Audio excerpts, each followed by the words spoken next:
Washington. Now to Minnesota, where officials of the state Democratic Party said tonight that former Vice President Walter Mondale will appear before them tomorrow to accept their nomination to replace Senator Paul Wellstone on the ballot. Tonight in Minneapolis, the public memorial service for Wellstone, his wife Sheila, daughter Marcia, and 3 campaign aides, all killed in Friday's plane crash. NBC's Kelly O'Donnell joins me now from there. Kelly? Tom, tonight dozens of Paul Wellstone's colleagues from the Senate, former President Bill Clinton, 2 former vice presidents, Al Gore and Walter Mondale. Political elite here tonight to honor a man whose supporters say never forgot the little guy.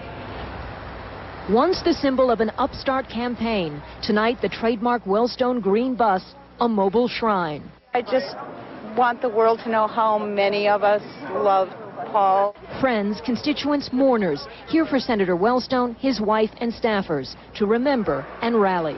It's about celebrating who they were and about, carrying on their spirit in the days to come. President Bush will not be here tonight, but remembered the senator today. Paul Wellstone was a deeply principled and a good-hearted man.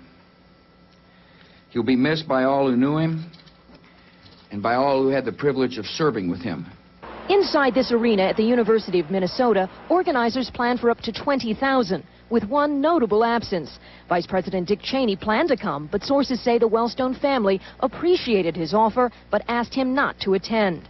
Worried, they say, the security sweep required would overwhelm the event, and hinted the vice president might feel awkward, thrust into what they expect to be a celebration of unabashed liberal values. Tonight is not about politics. Tonight is about Paul Wellstone. The Wellstone family also angered by a letter from the Minnesota Republican Party to the Democrats, requesting a series of 5 debates between the presumed Wellstone replacement, Walter Mondale, and Republican candidate Norm Coleman. The letter arrived yesterday, just as Senator Wellstone was laid to rest. Timing of the move even makes the Republican candidate uneasy. I wish everyone would have waited, by the way, till tomorrow. I really do. That's when Norm Coleman begins again, facing a new opponent and a wave of Wellstone emotion he acknowledges will be hard to overcome.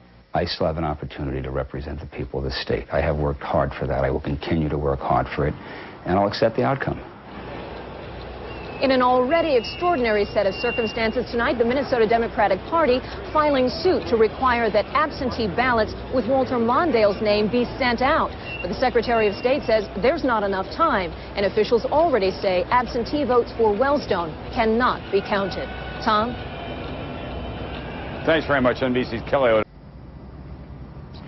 NBC News in depth tonight. The midterm election is a week from today, and one of the races that could determine the control of the Senate is in Missouri, where Democrat Jean Carnahan is up for re-election. She, of course, went to Washington when her late husband was elected after dying in a plane crash shortly before the election. Now she's trying to hang on to that seat. In depth, here's NBC's Lisa Myers. Hi, how you doing? Nice to see you. She is the accidental senator, propelled into office by tragedy, trying at age 68 to earn it on her own. Bless your heart. Her Republican opponent, former Congressman Jim Talent, glib, cerebral, claims to have momentum. You may just elect yourself a United States Senator. What do you think about that? He mostly knocks her on the issues. And Jean Carnahan, no on Homeland Security, no on ending the death tax, no to Missouri jobs. Jim Talent, experience when it matters most. But the not-so-subtle undercurrent is she up to the job. This really is a referendum on Jean Carnahan. She was thrown into the limelight, and she had to learn a lot in a short period of time. The question is, did she learn enough? Some Republicans question your effectiveness. They say you're a nice lady, but that you haven't mastered the job. Well, certainly, I expected that sort of thing from the very beginning. You can't let that stop you. You have to keep going on. There have been mistakes, including a swipe at the president after he repeatedly campaigned for her opponent. I'm the #1 target of the White House. They can't get Osama bin Laden, they're going to get me. She later apologized. Jean Carnahan was swept into office by Republican women who flocked to her cause after her husband's death.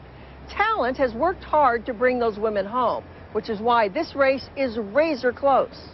He campaigns with high-profile Republican women while she's skeet shooting to reassure rural voters she's not against guns.